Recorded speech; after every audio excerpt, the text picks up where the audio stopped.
The essay had been read aloud twice before the Duke of Wrexford arrived, and both times the room had applauded the ruin of his name. Eleanor Marchmont applauded with the rest, half a second behind, her right hand folded inside her left.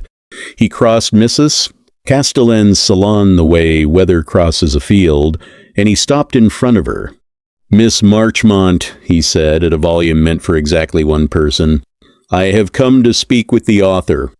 The room did what rooms do. Conversation faltered, regrouped, and returned louder than before, so that everyone might prove they had not been listening. "Mrs. Castellan appeared at the Duke's elbow with a face arranged in advance for any outcome.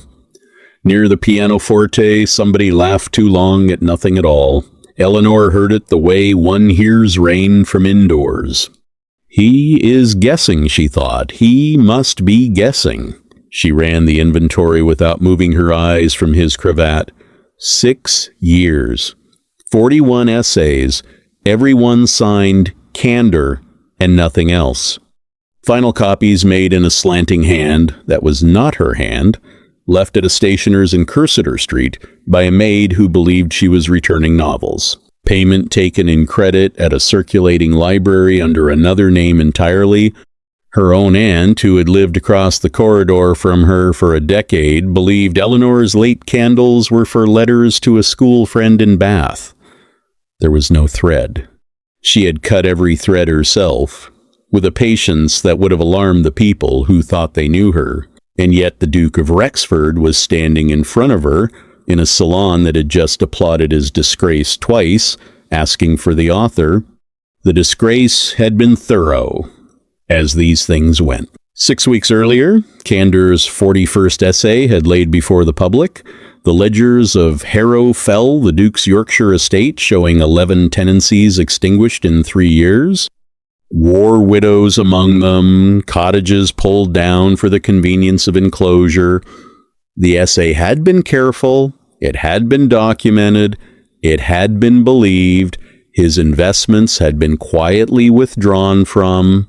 The reform bill he had spent 2 sessions building had died in an afternoon, because no member wished to be seen following a man who evicted the widows of soldiers. Invitations had stopped arriving at Rexford House with the suddenness of a tide going out. Society, Eleanor had long observed, could forgive a duke nearly anything except being written about accurately. "Your Grace," she said, "I believe you have confused me with someone interesting." "Very likely," he said. 10 minutes. Mrs. Castellan keeps a library she is proud of and no one visits. You may leave the door open to the width of your choosing." She weighed refusal.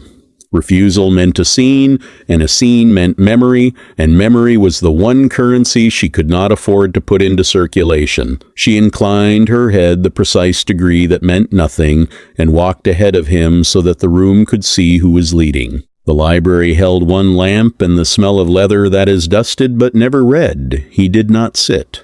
He set a folder of documents on the table between them and opened it as if they were 2 attorneys and the hour were 11 in the morning. "I am not here to expose you," he said. "I am here because someone has used you, and used you well, and I should like to know who." "That is a remarkable sentence, Your Grace. It contains 3 accusations and no evidence." "Then let us begin with evidence." He turned the folder toward her. "The Harrow Fell ledgers. You will recognize them. You quoted them at length, and correctly, I will say that, for you quote correctly 11 tenancies. Mrs. Coates, Mrs. Bell, the widow Ashcombe, and her 3 sons. All of whom your steward turned out, none of whom exist. He said it without heat, which was somehow worse. There is no Coates in the parish register of Harrow Fell, living or dead, for 60 years. No Bell. There was an Ashcombe, a blacksmith, who died a bachelor. I have the registers on their way to London under my own seal, but I do not ask you to take my word this evening. I ask you to look at one thing." She had verified, she wanted to say. She had written to the parish clerk and received a reply. She had shown the ledgers to a man who kept books for 2 banks, and he had called them unremarkable, which in a ledger is the highest praise. The error, if error there was, must be his. He laid a single leaf from the ledger beside the lamp and tilted it so the light ran shallow across the paper. The watermark, he said. A crowned post horn, over the maker's date. The mill did not use that mark until the year 13. The entries you quoted begin in the year 11.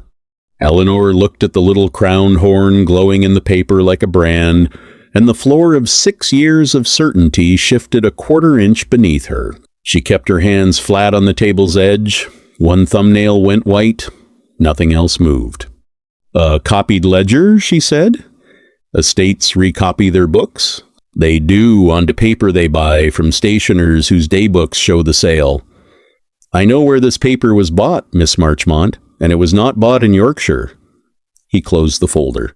"Whoever made these knew exactly what your pen could do. They did not forge a ledger. They forged a ledger for you sound in every column, damning in every line, addressed to the one writer in London whom everyone believes because that writer checks. You were not deceived because you were careless. You were deceived because you were careful, and they knew it." He had not raised his voice once. He had not said the word. She kept waiting for the word guilty, the word ruin, the word price.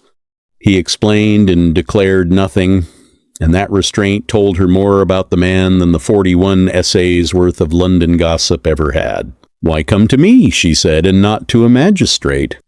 "Because a duke prosecuting an anonymous writer looks like revenge, and revenge is the one defense the real forger is counting on. Because the forger is close to me, the paper says so, the knowledge of my estate says so, and I cannot see which of my own doors he is standing behind, and because I have read all 41, he said, and the person who wrote them would rather die than have printed a lie, I am offering you the chance to unprint one." The lamp fizzed softly. Somewhere beyond the door a soprano began, and the salon applauded a living person for a change. "3 conditions," Eleanor said. He waited. "First, my name does not pass your lips or your pen, not to your solicitor, not to your steward, not in a letter you burn afterward. To everyone alive, CANDOR remains no one." "Agreed." "Second, if the registers come back and the ledgers prove true after all, if Harrow Fell is what I wrote it was, then I print that, and you do not lift a finger to stop me, and we are enemies at last with everything in the open." "Agreed," he said, and there was something underneath the word that might have been approval, ruthlessly suppressed. "Third," she straightened the folder's edge against the table, one small square motion. "I am not your instrument. I see every document you see when you see it. And the correction, if a correction is owed, is written by me, in my voice, at the hour I choose. You will not draft it, suggest it, or improve it." "Miss Marchmont," he said, "I would as soon improve the tide." He gathered the folder. At the door he paused and said one thing more. It was 11 words long. She would not repeat it to anyone for the better part of a year, and she never managed to forget a single one of them. Then he was gone, back through the salon, bowing to Mrs. Castellan on his way out of a house that had spent the evening celebrating his destruction, and Eleanor stood alone in the library with the lamp. She returned to the music and drank ratafia she did not taste. She had agreed to something. The candles burned evenly on, giving no opinion at all as to whether it had been wise.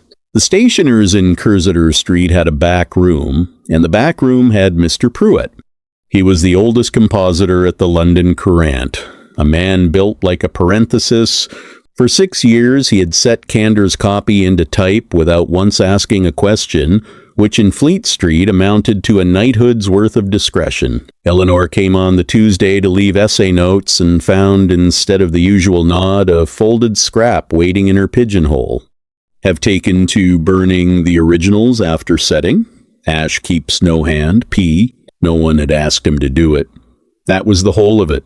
A small, specific loyalty, performed in a coal grate, worth more than a regiment. When she looked up, Pruitt was watching her from the composing door. His eyes went once to her right glove, to the seam of the middle finger, where the kid skin had gone faintly gray from the inside out and then away, and he touched his cap, and that was all the conversation they had. He said one other thing as she left, half over his shoulder, about an errand boy and a guinea. She did not understand the weight of it until Thursday. On Thursday, Lord Marcus Vane came to call. He was the Duke's cousin heir presumptive, in fact, until such time as Wrexford married, and he arrived in her aunt's drawing room like sunlight arriving in a print shop, warmly, and where it had no business. He praised the aunt's marmalade. He deplored, at length and with feeling, the treatment of his poor cousin in the press, in a tone that invited everyone to enjoy deploring it with him. And then, stirring his tea, he turned the full warmth on Eleanor. "You are bookish, Miss Marchmont, I am told. Do you sketch? Play?" His eyes moved, idle as a fly, across her folded hands. "You have the look of a lady who does something with her hands." "I keep my aunt's accounts, my lord." "Ah," said Vane. "Numbers. The most honest of the arts. They can be made to say anything." He left after 20 minutes. It was her aunt, that evening, who mentioned, as one mentions weather, that his lordship's man had lingered below, asking the footman whether Miss Marchmont kept late candles, and whether the household took the courant, and hadn't the man been odd. The errand boy, the guinea. Thursday arrived in Eleanor's understanding all at once, cold as well water. The work with Wrexford went on in a small room off Albemarle Street belonging to his man of business, with her maid doing needlework by the door and propriety maintained by the width of a table covered in forgeries. They traced the Crown Posthorn paper to its mill, and the mill's London agent to 3 stationers, and one of the 3 kept a daybook, and the daybook kept a name, not Vane's, never Vane's, but the name of a man who did Vane's arithmetic. They worked in the evenings, correcting each other's sums, and somewhere in the second week Eleanor noticed that whenever the light failed, the better lamp had already been moved, without comment, to her side of the table. Beyond the shutters, London went about its ordinary business, lamplighters on their ladders, the river hauling its barges down to the sea, 10,000 letters being written across the city, most of them sincere. In one small room off Albemarle Street, 2 people bent over a forged ledger, and their shoulders were nearly touching, and neither of them moved away. On the last day of the month, word came from Pruitt by the usual channel, and the word was this. A letter had arrived at the Courant office, addressed in a fair round clerk's copperplate to CANDOR, to be held until called for. But it was the direction on the inner wrapper that Pruitt had thought worth a note of his own. The inner wrapper was written in a different hand, a slanting, backward-leaning hand, with a peculiar half-loop on the descenders. Eleanor had spent 6 weeks staring at that hand. It was the hand of the Harrowfell ledgers. Vane had begun to move. Lady Ashworth's musicale was the kind of evening at which nothing is supposed to happen, which is why it was chosen. The scandal sheet went along the second row of chairs during the Italian songs, folded small, passed under fans, the way such things travel, never handed, only found. When it reached Eleanor, it was already creased to the relevant paragraph, and the woman who passed it did not look at her, which was itself a kind of looking. "We hear," the paragraph ran, "that a certain unmarried lady, not unknown in W Street, keeps ink beneath her gloves and a duke's misfortunes in her writing desk. We name no names. We merely admire her industry." Deniable. Perfectly, expertly deniable. A riddle with one answer, printed where 100 people would read it before supper. The soprano continued. Somewhere behind Eleanor, a fan stopped moving. Somewhere to her left, 2 heads inclined toward each other by perhaps an inch. She felt the room's attention arrive on her the way one feels sun through glass, and she did the only thing there was to do, which was nothing, done superbly. She read the paragraph once, at the speed of a woman reading about somebody else. She refolded the sheet along its existing creases and passed it on. She turned the page of her program at the correct bar of the music. Her hands lay in her lap afterward, quiet as two sleeping animals, and if it cost her something to keep them so, the cost did not appear anywhere it could be collected. Across the room, Lord Marcus Vane was not watching her face. He was watching her hands. She let him watch them do nothing at all. Courage, she was discovering, rarely announces itself. Mostly it feels like continuing to breathe at the usual speed. The letter held at the Courant was in her possession by 9 the next morning, and she read the full scope of it standing up, because some things should not be read sitting down. Inside was a single page of her own handwriting, her true hand, not the slant. It was a leaf from her second essay, written 6 years ago, before Caution had finished its education of her, a draft page that had gone to the old drop in Paternoster Row, and she had always assumed, into a fire. Someone had held it for 6 years, the way a man holds a knife he does not yet need. The terms were set out beneath, in the round clerk's copperplate, unsigned. CANDOR would write one final essay within a fortnight, reaffirming every word of the Harrow Fell account and announcing the pen's retirement. In exchange, the lady of W Street would remain a riddle. Otherwise, she would be named in print, with the page reproduced in facsimile beside a sample of her correspondence, and the world could judge the resemblance at its leisure. And there, buried in the middle like the stone in a plum, was the sentence that explained everything. The accounts of Harrow Fell are no proper concern of scribblers, and will shortly be no concern of anyone. The trustees. Wrexford had summoned the estate trustees for Michaelmas to open the books that Vane's man of arithmetic had been keeping. A duke whose word was worthless could accuse his cousin of nothing. Any charge from a ruined man would read as spite. The scandal had never been about widows. It had been about arriving first. She went to Rexford that same evening, a note ahead of her, her maid beside her, her aunt informed in terms that were accurate without being complete. She told him, before she had decided what she herself meant to do, which was new, she had spent 6 years deciding everything alone, in the dark, before letting a single soul see the conclusion. She put the letter and the 6-year-old page on his desk and stood with her stained hand folded in the clean one while he read it twice. He set it down. He did not walk to the window or the brandy or any of the places men walk to when they are about to take a woman's problem away from her. "What do you intend," he said, "to answer him? In print. Not the essay he has ordered, the essay he has earned. The moment it appears, he names you?" "The moment it appears," Eleanor said, "he names a woman who has just proved his forgeries in front of all London. And he does it with a stolen page. Let him explain how he came by it." Rexford was silent for the length of 4 heartbeats. Then he said, "Then I will stand where you put me.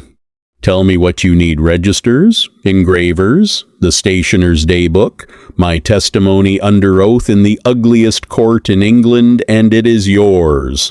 The order of battle is your own."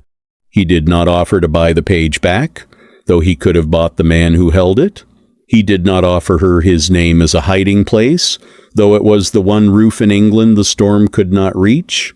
Later, much later, she would understand exactly what it had cost him to offer neither, and to stand behind a woman walking toward Cannon, close enough to catch her, far enough to let the walking be hers. What she did not know, what even Pruitt did not know, was that Vane had already written a second letter days earlier to an attorney in Kettering, regarding the contents of a strongbox, a debt 16 years old, and a dead man's name. The name was Marchmont. Pruitt came at dawn to the area steps like a tradesman, with a parcel wrapped in oilcloth and tied with printer's twine. Mr. Crane said it was time, was all the explanation he offered on the step. And then, because her face evidently required more, Josiah Crane owns the Courant, has owned it 40 years. He said, "Bring her the drawer." The drawer, unwrapped on her writing desk, was 20 years old. Proof sheets, brittle at the folds, letters, And at the top, an essay set in the Courant's own type but never printed, its byline a single word, The Watchman. Eleanor knew the watchman the way one knows a house seen once in childhood. He had been the great pen of the Courant before her time retired, the story went, and died soon after, poor and a little disgraced, some matter of debts. She began to read the unprinted essay, and by the second paragraph her stained hand had come up to cover her mouth, because she knew the walk of these sentences. She had grown up inside their rhythm without knowing it. She had been imitating them, badly and then less badly, for 6 years. The watchman was Edmund Marchmont, her father. The unprinted essay was an anatomy of a forgery. Falsified accounts, a slanting backward hand with a half-loop on the descenders, and a young man of good family named at the last Marcus Vane, then 23, then merely a cousin with the keeping of certain books. Her father had built the case, set it in type, and died of a winter fever 10 days before it could be printed. And within the year, a debt had surfaced in Kettering, 16 years old now, a note of hand in Edmund Marchmont's name that Edmund Marchmont had never signed, and the watchman's memory had been quietly bankrupted along with his family, and the essay had gone into a drawer, because a dead man cannot answer the questions a printing raises. Pruitt stood by the window with his cap in his ink-black hands and supplied, in a dozen sentences, the rest of her own life. The annuity that had paid the lease in W Street for 10 years, which she had believed the last salvage of her father's estate. Crane's money, every quarter of it. The blind drop in Paternoster Row that had accepted an unsigned essay from an unknown hand 6 years ago, when no paper in London printed unknown hands, not blind at all. "We knew whose girl you were by the third paragraph," Pruitt said, and Mr. Crane said, "Print her, protect her, and never let her know it, for she'd bolt." He looked briefly at her right hand, and something that was almost a smile disturbed the parenthesis of him. "Your father's glove never came clean either, miss. Mr. Crane used to say you could tell a Marchmont at 20 paces by the middle finger. It is one thing to learn that you were loved. It is another thing entirely to learn that you were guarded quietly, for years, by people who let you believe the courage was all your own." Eleanor sat with the oilcloth on her knees and let both facts arrive, in their own order, and did not hurry them. Then she looked at the copy Pruitt had brought of the Kettering note, the forged debt, the second weapon. The shot Vane was even now loading to fire at a dead man through his daughter, and she saw what Vane, in 16 years, had never troubled to see. The hand was slanting, backward-leaning, with a peculiar half-loop on the descenders. He had forged her father's ruin and the Duke's in the same hand. The weapon meant to finish the Marchmonts was the master-proof of everything. She was at Wrexford House within the hour, the drawer's contents in a document case, and she laid it all before him, the watchman, the Kettering note, the matching descenders talking faster than she had ever permitted herself to talk. He listened to the whole of it. Then he unlocked the lower drawer of his own desk and set one more letter on the pile. It was dated 1810. It was addressed to his late father. It was signed Edmund Marchmont, and it asked, in 2 restrained and desperate pages, for the old Duke's help against a forger the writer dared not yet name. Help that had never come. The old Duke had been 3 months from his own grave. "I found it 2 years ago clearing my father's papers," Rexford said. "I read everything the watchman ever printed. And then one morning I read an essay signed CANDOR, and I heard the same walk in the sentences." He said it evenly, the way he said everything that mattered. "I knew you before the salon, Miss Marchmont. I came that night because of Harrow Fell. I stood in the doorway a full minute longer than I needed to because of paragraph 4. What followed was arithmetic. And arithmetic, as Vane himself had observed, is the most honest of the arts. The trustees were moved forward from Michaelmas. 2 engravers swore independently to the hand. The stationer's day book gave up its name, and the name gave up its master with the speed of all bought loyalty. And on the Friday, the Courant carried CANDOR's 40-second essay, An Anatomy of a Forgery, watermarks, descenders, daybooks and all, naming no lady, vindicating no one by name, simply laying the machine on the table in pieces so that all London could see how it had been made to run. Society, which requires a fresh scandal each fortnight and is never in arrears, took up the new one gratefully. It did not apologize to the Duke of Wrexford. That would have meant admitting there was something to apologize for, but it began inviting him to dinner again, which in that country amounts to the same thing. As for Lord Marcus Vane, his creditors accomplished what justice was still deliberating. He was not so much punished as deducted, and the Calais packet carried the remainder out of the story for good. How long Rexford had truly carried her name, and in what manner, that was a story he did not tell her in the study. With the trustee's coach still rattling away down the square, he saved it. "There is something I need to say to you," he said. "Tonight." He came at the hour when the lamps are lit but the curtains not yet drawn, and her aunt, who had been informed by now, in terms both accurate and complete, and had required a restorative sherry and then a second in celebration, established herself at needlework precisely one open door away. The little garden behind W Street held 2 chairs, 1 lime tree, and the last of the light. He did not sit. "I have rehearsed this," he said, "twice on the stairs, once in the coach. How did it go?" "Badly," I kept explaining. "Then don't explain." He was quiet a moment. The first night, in Mrs. Castellan's library. "You have never asked what I said at the door." "I have never needed to ask," Eleanor said. "I have it by heart." "Say it then." "I did not come here tonight for the essay, Miss Marchmont." 11 words. She had carried them the better part of a year, through riddles and scandal sheets and letters with stones in them, and they came out of her now perfectly level, which was its own confession. "I came for the writer," he said. I had known her a year by then, known her on paper, which I have come to believe is knowing someone in the place they actually live. I watched you sit in that salon and applaud your own essay half a second late, with your right hand hidden in your left, and I thought, there she is, hiding the only thing about herself she should be showing. He paused. "You set me 3 conditions once, I have come to set 1. Her hands, she noticed, were perfectly still. It took no effort at all. That was how she knew. "Name it." "That you never again fold that hand out of sight. Not for me. Not for a salon. Not for anyone living.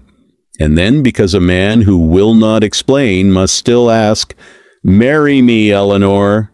She drew off the right glove herself slowly, finger by finger, the first time she had ever stood barehanded before him, and gave him the hand with the stain, the gray-blue shadow at the seam of the middle finger, 6 years deep, her father's mark before it was hers.